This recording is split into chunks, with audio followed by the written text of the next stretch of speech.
Bueno, de nuevo otra vez con ustedes, queridas personas que están en sintonía de este video y conectados con esta emocionante oportunidad de estudiar la Biblia con gozo, con alegría y con el objetivo de una vida de aventura y de propósito.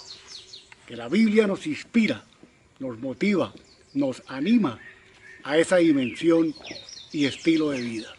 Esta es la segunda parte. En el video anterior entonces, estamos viendo acerca de esa confrontación que tiene el Señor Jesucristo o que hace a los fariseos con la pregunta que estamos analizando el pasaje o la porción de Mateo capítulo 22 del versículos 41 al 46.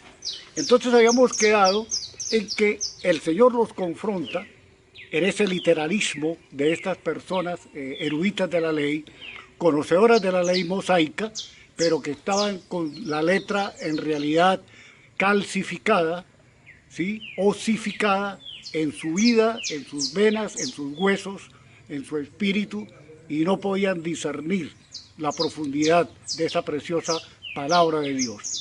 De manera que el Señor los confronta de manera increíble, de una sabiduría maravillosa, cuando les hace la pregunta y los confronta a través de esa profecía del salmo mesiánico que David escribió, inspirado por el Espíritu Santo.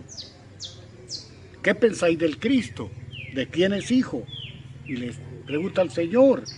Y les vuelve a preguntar, pues, cómo David en el Espíritu le llama Señor, diciendo, dijo el Señor a mi Señor.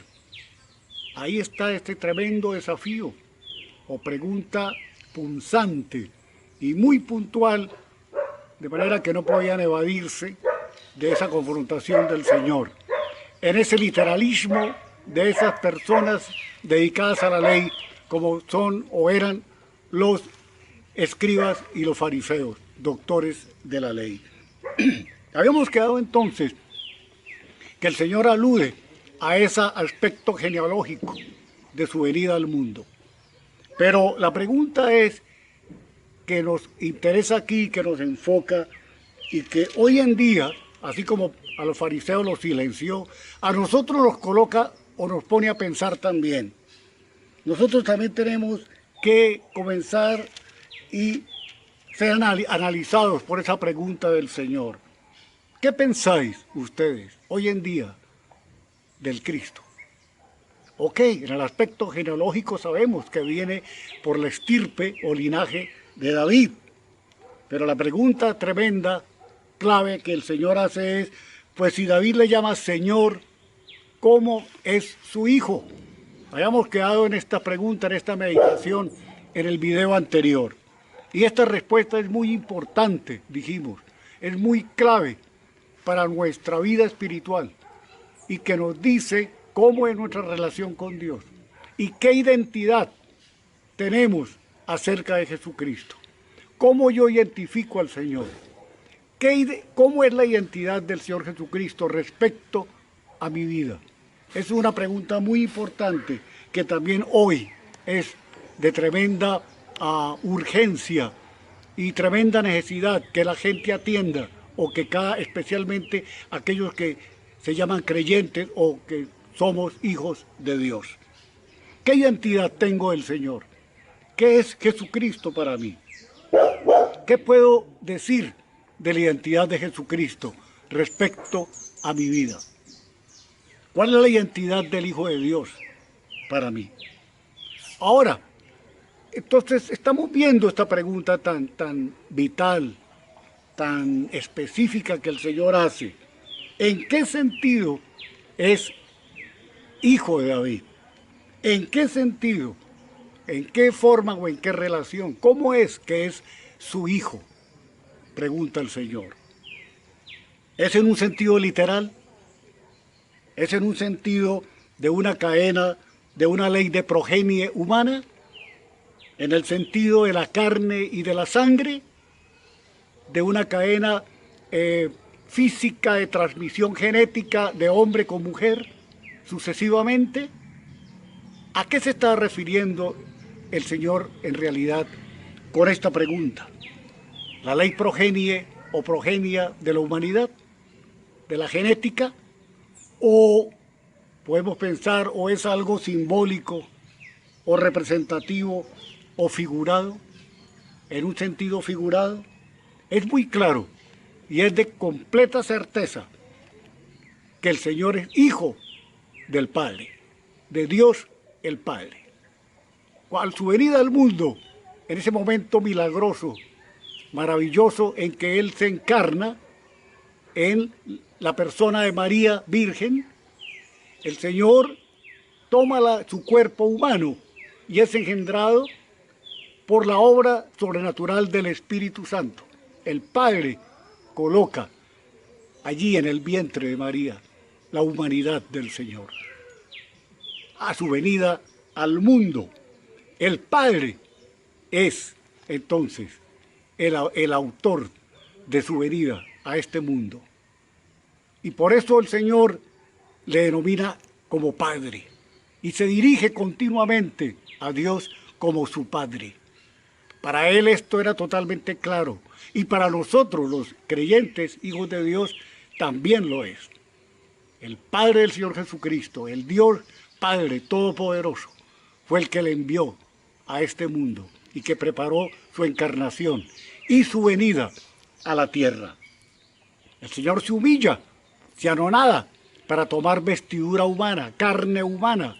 Obviamente esa carne era perfecta, pura, sin mancha, sin pecado, porque es una carne divina, preparada por Dios mismo.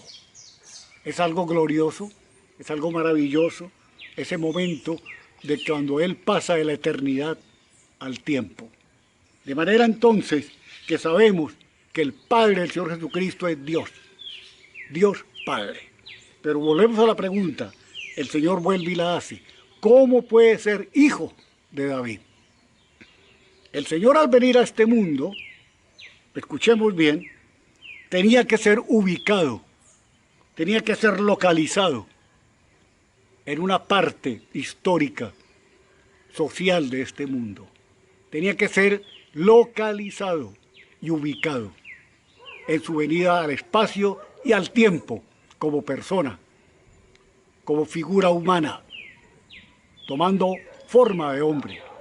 De manera que venía de una dimensión infinita en el cielo a una dimensión finita aquí en la tierra.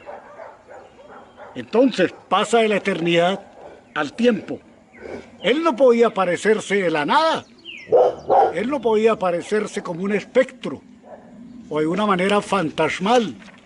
No, el Padre no iba a mandar a su Hijo como una especie de fantasma o como una persona extraterrestre al estilo Alien o de los Alien. Nada más descabellado y loco que esto. El Padre perfecto, el Dios poderoso, maravilloso, ya tenía el plan diseñado desde antes de la fundación del mundo, en la eternidad, de la venida de su Hijo al mundo. Los planes de Dios son perfectos, son precisos, son exactos y son maravillosos, son inalterables. Y tenemos también esa certeza de que Dios es un Dios de orden, no un Dios de desorden.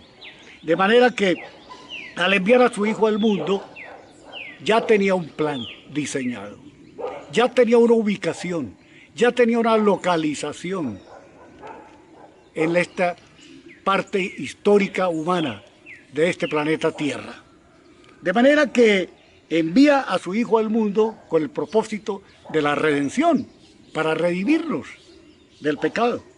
Y preparó una nación, un pueblo, preparó, y a escala más pequeña, un hogar judío. Todo esto estaba en la mente de Dios, una familia judía, dentro de esta etnia, pueblo especial que Dios formó, como lo es la nación de Israel. Entonces fue colocando las piezas, uno por una, a medida que pasaba el tiempo, En el tiempo, en el lugar, en el espacio, hay un tiempo, hay un lugar, hay un espacio, una historia específica en desarrollo y hay personas específicas de la época que existieron. Todo esto se conjuga en la venida del Señor al mundo, de su Hijo. Todo controlado perfectamente por Dios. Eran sus planes. De manera que en esa armonía y perfección, en esa sincronización preciosa, armónica que Dios hace, viene su Hijo al mundo de acuerdo a como fue profetizado en su palabra, inclusive cientos y miles de años atrás, antes de que ocurriera. Por lo tanto, aquí lo que nos enfoca es el aspecto genealógico, en base a esta pregunta que el Señor hace. Había una línea genealógica, ya trazada, ya diseñada, preparada por Dios mismo. Todas las respectivas generaciones que se dieron tenían que suceder, tal como Dios lo dispuso. Todo formando parte del plan de Dios y en base a sus preciosas promesas de que vendría el Redentor para este mundo, el Salvador. Promesas fieles e inmutables que incluso Dios le había dado al rey David.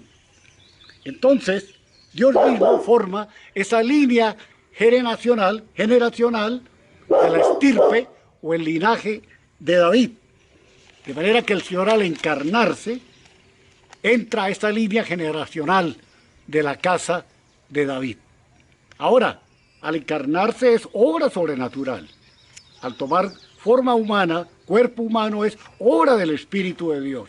Es obra de Dios mismo. No hubo intervención humana, jamás, sino es la acción soberana, sobrenatural de Dios. Cuando el Señor se encarna y toma forma humana para venir a este mundo. Hay que tener muy en claro esto. Nace en el seno de una familia judía. Entra al contexto histórico del mundo. El Señor entra al contexto histórico de la humanidad. Vemos, por ejemplo, en el caso del nacimiento del Señor, a los pastores. Recordamos la noche que nace el Salvador, cuando inmediatamente los ángeles le dan una referencia geográfica. En Belén de Judea os ha nacido un Salvador, lo encontraréis así y así y así, en pañales, ha nacido el Salvador. Hay una ubicación, una referencia histórica, geográfica. Entonces vemos lo importante de este aspecto, el aspecto de localización. Ahora, otro aspecto en la genealogía o en el linaje humano, en este caso que se nos remonta a David, como ese a quien se le dio la promesa de que vendría en su línea, en su estirpe, ese que sería el rey de las naciones y que gobernaría el mundo y las naciones. En la casa de David es identificado entonces en un aspecto geográfico humano y aspecto social humano e histórico. Cuando el Señor viene, entonces efectivamente a este mundo.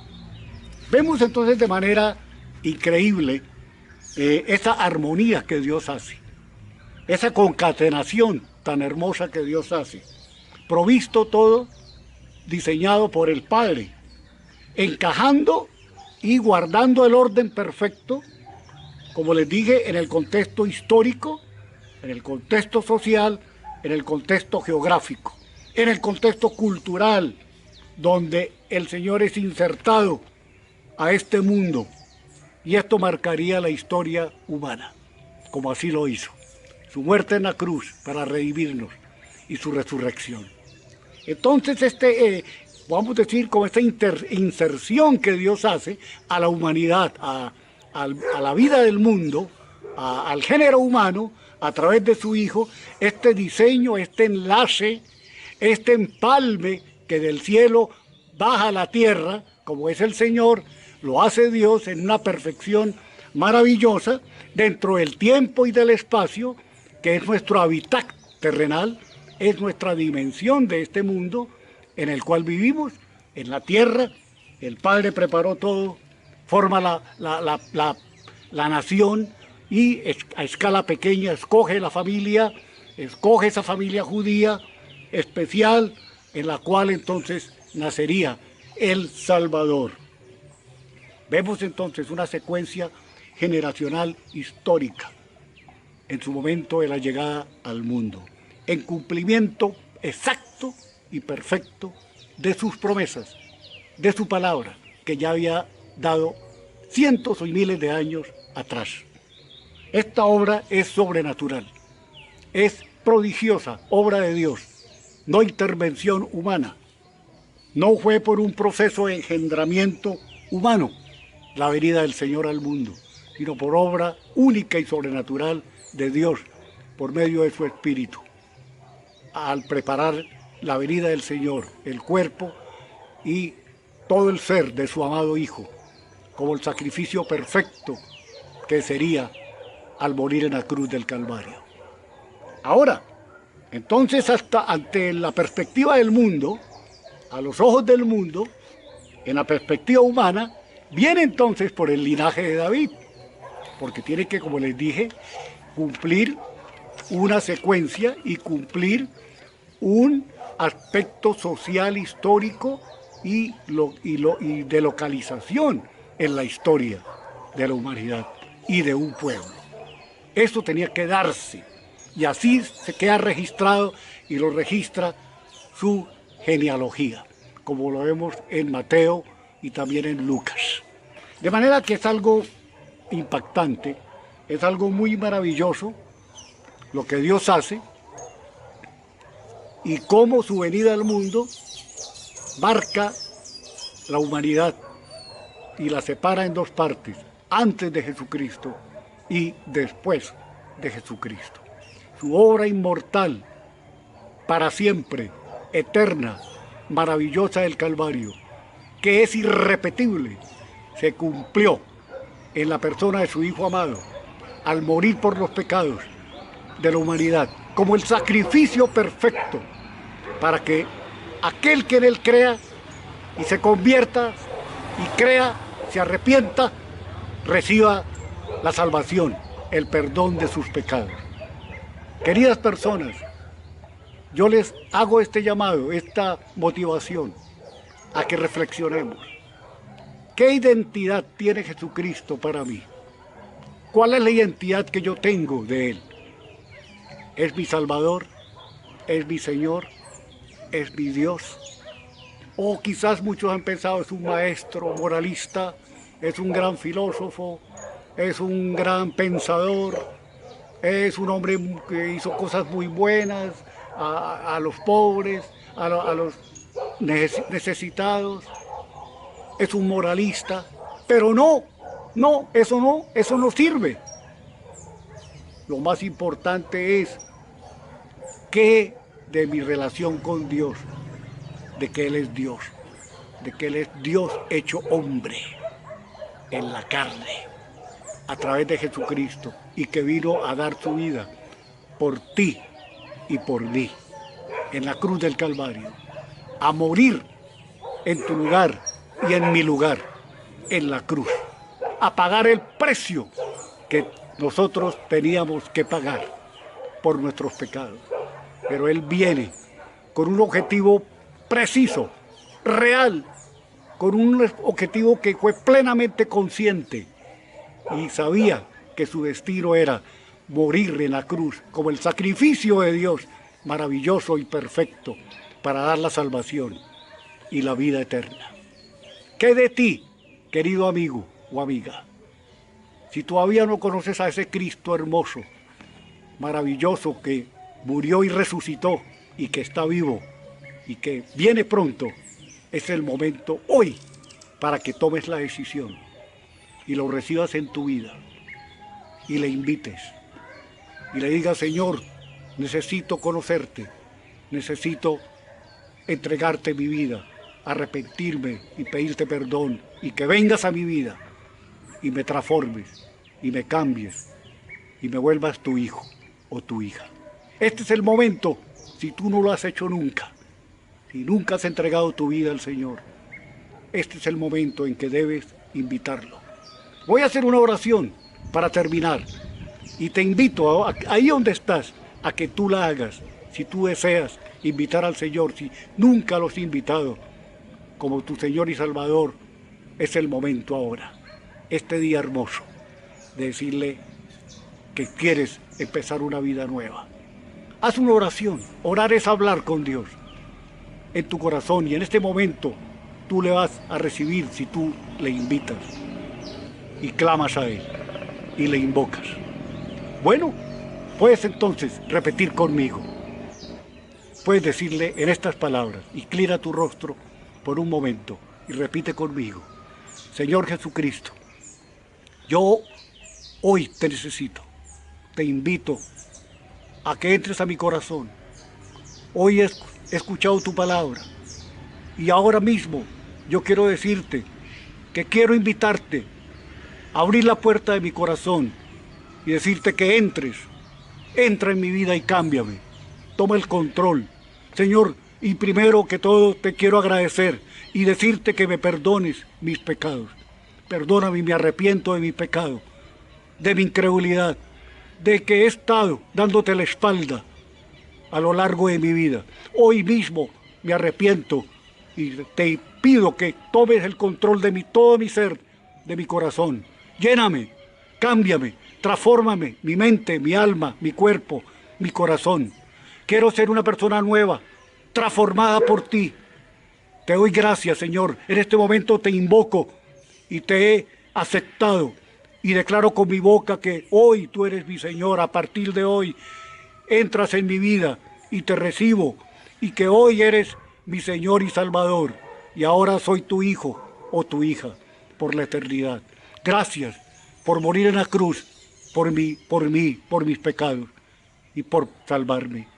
Te pido la bendición de tus manos y que me guardes y que ahora me enseñes a caminar en pos de ti para poderte seguir. En el nombre precioso de Jesús, yo oro y te doy gracias. Amén. Bueno, querida persona, déjeme decirles que si usted hizo esta oración, usted le abrió la puerta de su corazón al Señor y entró a su vida. En este instante, usted en su corazón fue sincero y usted clamó y apropió esa oración en su vida, ya, usted recibió a Jesucristo. Ahora yo le motivo, Jesucristo está en su vida y entró a hacer un cambio maravilloso, obviamente gradual, con el paso del tiempo, pero necesita empezar a leer la palabra de Dios. Le motivo, busque su Biblia, busque la palabra de Dios y empiece a leerla, pero léala en una forma ordenada. Yo le sugiero que empiece por el Evangelio de San Juan, el cuarto Evangelio de San Juan, como una puerta de entrada a estudiar y a leer la palabra.